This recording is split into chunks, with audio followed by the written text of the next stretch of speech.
I've been in the gym getting my level up.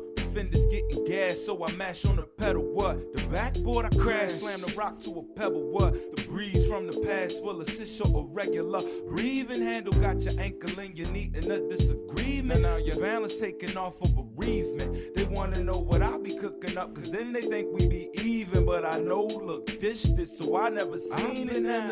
Gym getting my level up. Fenders getting gas, so I mash on the pedal. What? The backboard I crash, slam the rock to a pebble. What? My team is the strongest and we crush the competitors. Game over!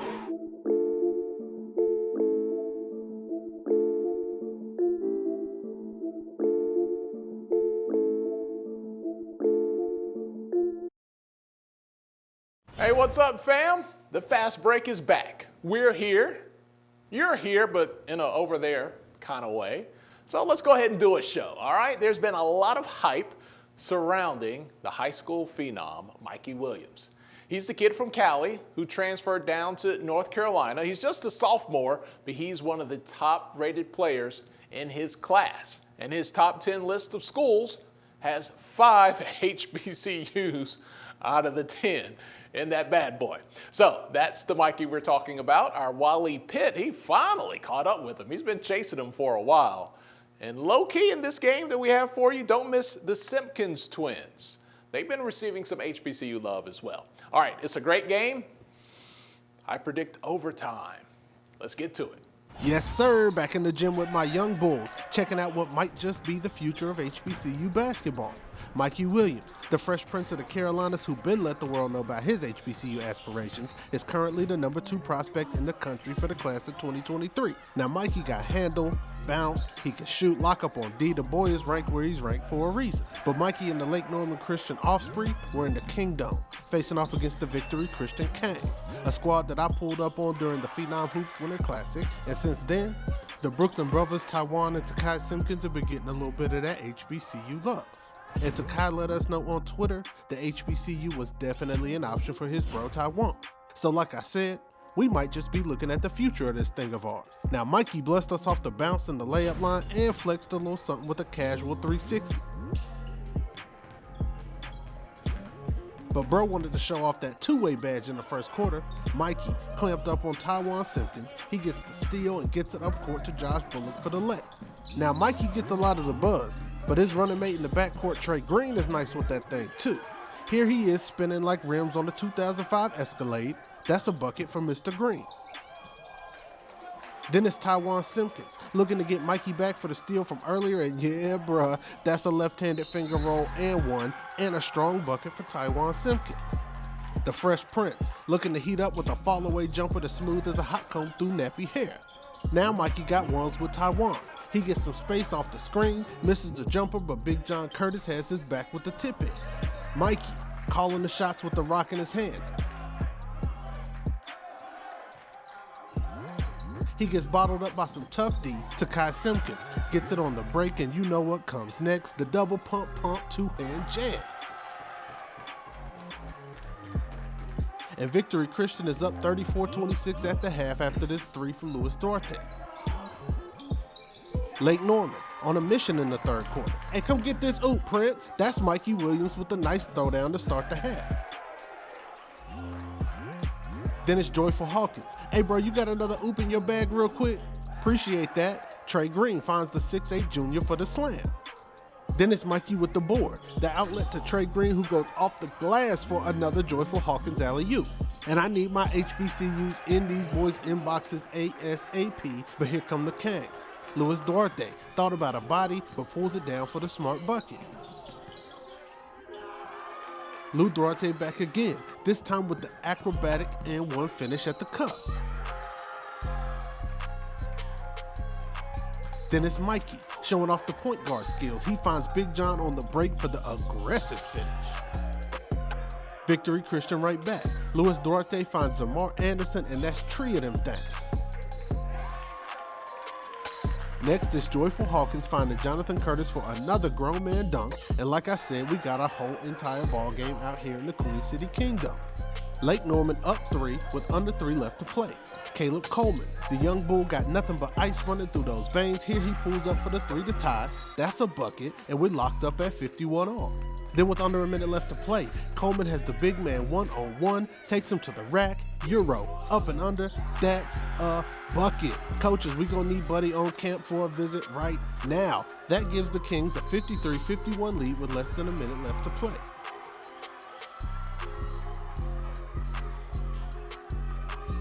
And Victory Christian is giving me some familiar energy as they look to get a stop and beat Lake Norman for the second time this year. But Trey Green took that personally. He gets the stop and pop 3 from the corner that's all butter like he dipped a crab leg in that junk. Lake Norman up 1 with 3 seconds left to play. Victory Christian inbounds from under the basket. Caleb Coleman finds Zachary Stone, who might have had a nice look at it, but a good foul from Trey Green puts him on the line with a chance to take the lead. If he hits it, it's basically over. But it misses off the side, and yeah, buddy, we're going to OT. Trey Green, come get this work. He flies past Louis Duarte for the tough finish at the rim.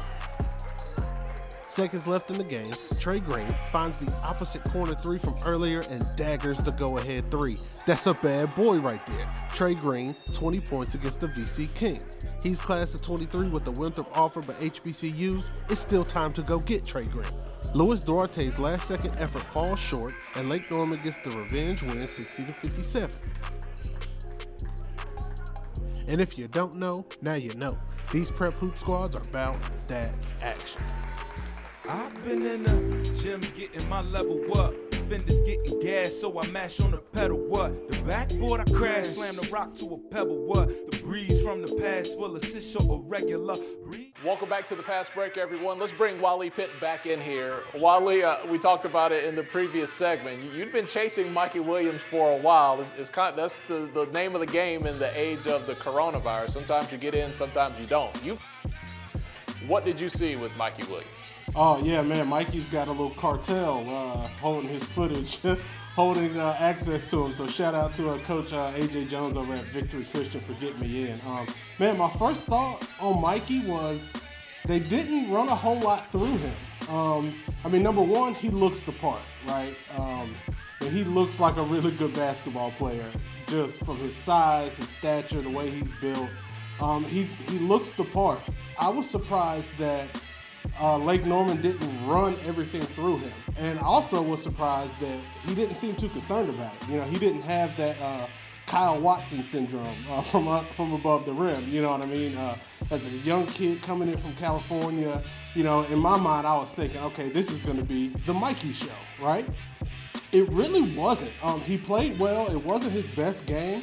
But, man, he did a good job of just, like, rolling with the flow of what they were doing. He didn't dominate the ball. You know, he played very well on defense. That was the first thing that jumped out to me was he definitely was aggressive and looking to let people know, like, I'm a defender.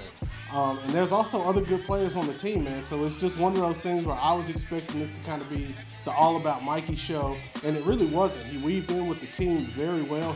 He's hyper athletic. Like I said, he's aggressive on defense. And I like the way he looked. I mean, did he jump off the page like, holy cow, who is that kid right there? Not really. But for me, with him being a 10th grader, I thought it was extra impressive that he comes in with all the hype that he comes in with. And, man, it was all about the team and getting that win, which they did in exciting fashion. Well, he has 5 HBCUs on his top 10 list, so he's halfway home, we'll call it, for our concerns. The Sipkins twins, these are 2 twins out there on the other side of the ball. They're receiving some HBCU love as well. Tell me a little bit about them. Yeah, so they are just 2 guys, man. When I was at the Preps, the Phenom Hoops Winter Tournament, man, Victory Christian, like I said in the package, man, they're just one of those teams, like the second they stepped in the gym, you were like, who is that? You know what I mean? Like, who are those guys? And they're a loaded team. They're deep. They got good coaching. And I ended up sending the package to Victory Christian just to say, hey, you know, this is what we did. We're kind of, you know, making our maiden voyage into covering some high school stuff. And the coach was like, oh, man, great. I'm glad you showcased our guys. And then a week or so later, you know, he sent me a message saying that Hampton was looking at both of the twins, which I thought was great. I'm not going to take any credit, But, that's kind of what we do. The reason I went out there and did this was so that, number one, our fans could see the recruits, but also so that, if we have any coaches or whoever watching what we do on our end, that we could connect some dots. So, I was really happy that those dots got connected. And these two are like, what I love about this matchup is, they're originally from Brooklyn, New York. And they have a very Brooklyn, old school New York feel about them. Like I said in the package, made me want to dust off my Timbs and my Average jacket and go out there. They're tough, they're scrappy, they do it all. And man, they just feed off of the energy of the game. And one reason I was really hyped about this, I'm not going to big it up too much, but there was some social media back and forth between one of the Simpkins twins and Mikey online that I heard about coming into this game. So I was like, oh, okay, this one might get extra spicy. And for us to be in North Carolina and have a very quintessential West Coast high school star going against two very rugged Brooklyn, New York stars in private school prep hoops in North Carolina, it's it's kind of a funny thing. But man, it was awesome to see, and they went at it a little bit, man. It was fun to watch. Hey, Brooklyn Zoo, shame on you if you don't stick around for the next segment, because we have FAMU, North Carolina A&T, more HBCU hoops on the other side. You're watching the Fast Break. We'll be right back. I've been in the gym getting my level up. Fenders getting gas, so I mash on the pedal. What? The backboard I crash, slam the rock to a pebble. What? The breeze from the past will assist your irregular. Welcome back to the Fast Break. It wasn't just high school hoops for our Wally Pitt this past weekend. He also caught up with those Aggies and Rattlers in Greensboro. It was the second game of a back-to-back NBA style nowadays. We had a big deficit. We had a big comeback for a great game. Wally Pitt, once again. North Carolina A&T hosting FAMU for a back-to-back series in an empty Club Corbett thanks to the Rona, and I pulled up for Game 2 on Sunday after A&T pulled off a 70-58 win on Saturday. And both squads had that energy in pregame. And with a quick 24-hour turnaround, all those bite wounds in the FAMU snakeskin were still fresh, and the Rattlers wanted all the smoke right from jump. And FAMU jumps out to a 14-4 run to get things started. Some nice ball work leads to MJ Randolph with a bucket. Rattlers locking up on D. My man Evans Nazir feeling it on the sidelines.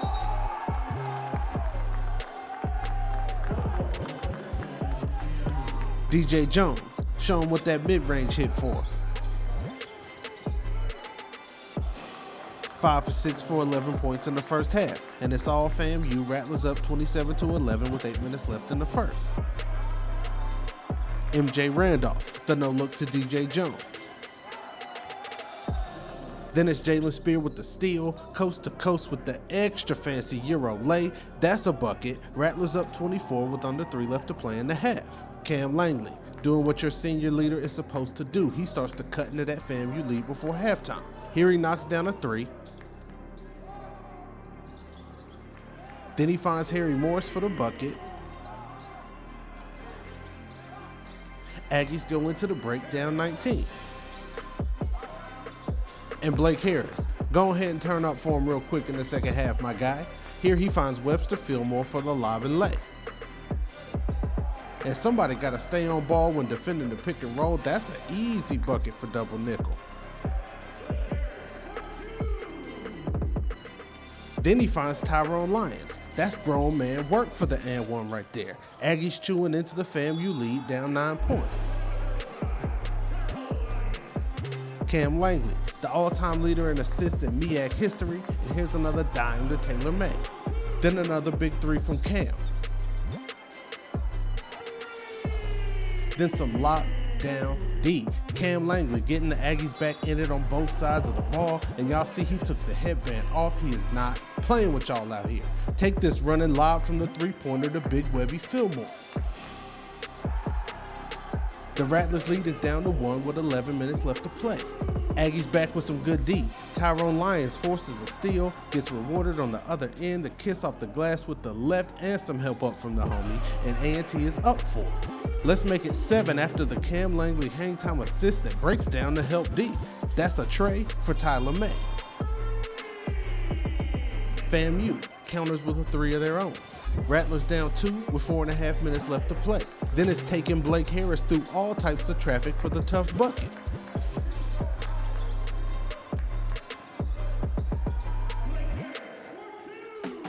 MJ Randolph right back with a strong take of his own, and yeah, buddy, we got a ball game brewing in the borough.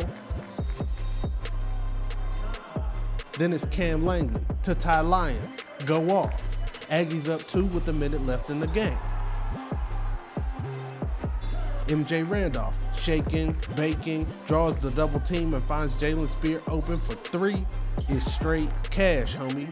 Rattlers up 1 point with 30 seconds left.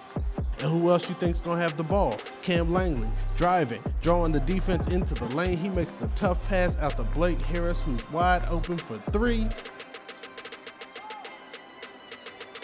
Yes, sir, go ahead and count it up. Aggies up 1 with 4 seconds left to play. And y'all know I had to catch this little sneak peek of Coach McCullum drawing up the final play on the clipboard. Rattlers inbound the ball to MJ Randolph. He drives, dishes, finds Cameron Reeves open on the wing. And that's the way the cookie crumbles. A&T hangs on to the 24-point comeback win, 67-65. They are now 4-0 in the MEAC and have won 20 straight conference games in the club.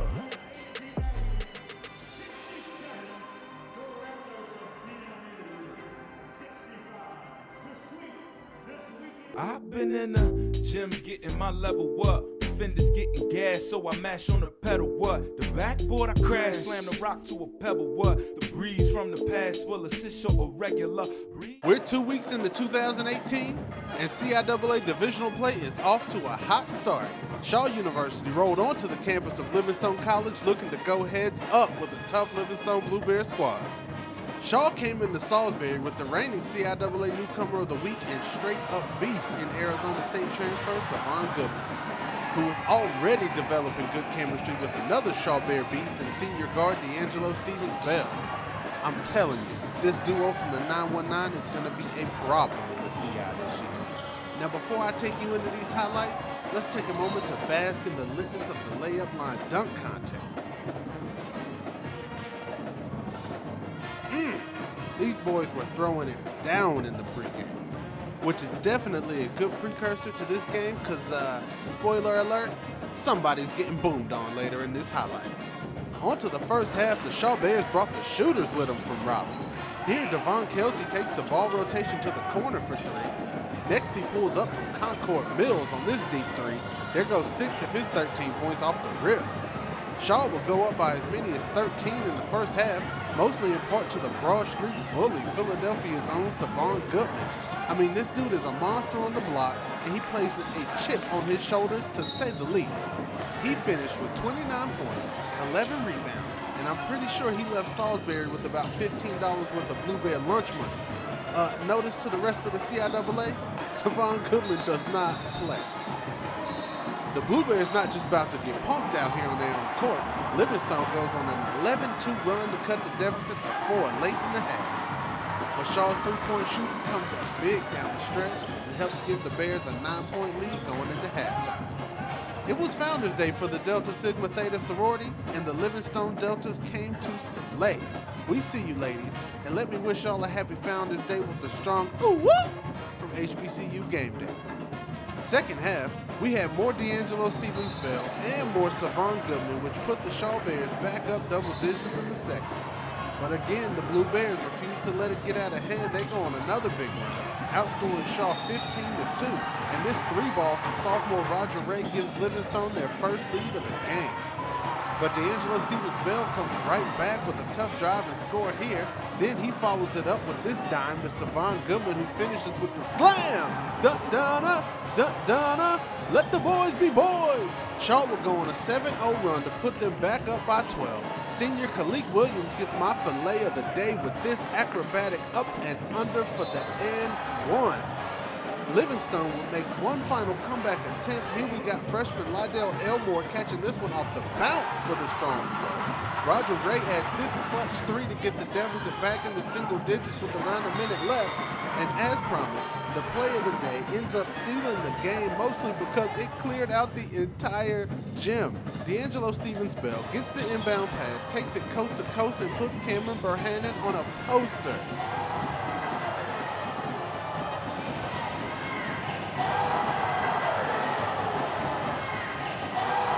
The Livingstone fans immediately exit stage right, and the Shaw Bears ride back to Raleigh with their first division win and a 4-2 conference record. Hey, welcome back, everyone. We're going to change some gears here just a bit before we go. We're talking golf now with our very own Vaughn Wilson, a.k.a. Mr. FAMU. He caught up with Kamaiu Johnson, who had to withdraw from the Farmers Insurance Open last weekend because he tested positive for COVID-19. But he's going to be back in action on the links. He'll be at Pebble Beach next weekend and then the Honda Classic later this spring. Vaughn with more on his story. Kamaiu, the last month has been kind of an amazing roller coaster. Just talk about when you first got the invitation to the Farmers. Yeah, so I got the invitation to the Farmers back in October, but everybody saw that I got it probably like a month or two ago. So no, it's been amazing. I mean, being a brand ambassador for Farmers, it's been absolutely life-changing. Jeff Daly, the CEO, has been amazing to Willie and I, and just trying to create more diversity and inclusiveness in the game of golf. My brother was an All-American at FAMU. He was a great cornerback there. I mean, I think he brought a lot to the program there, and I look at him as the legend of FAMU. And then my uncle, Thomas Haynes, who was vice president of University Advancement, has also broke ties to FAMU. And sucks that I couldn't play golf at FAM, but I support the school, and I definitely support the golf program there. Coach Rice was a big influence in my life when I was coming up playing the game of golf. So, I'm just trying to, help build HBCU golf and help bring some notoriety to HBCU golf and help, these companies invest in HBCU golf as well. I love seeing us out here. I love seeing us play golf. I love seeing little kids, get involved in the game of golf. So, I'm a big supporter in that. I've been in the gym getting my level up. Fenders getting gas, so I mash on the pedal, what? The backboard I crash, slam the rock to a pebble, what? The breeze from the past will assist your irregular breathing handle, got your ankle in your knee and a disagree.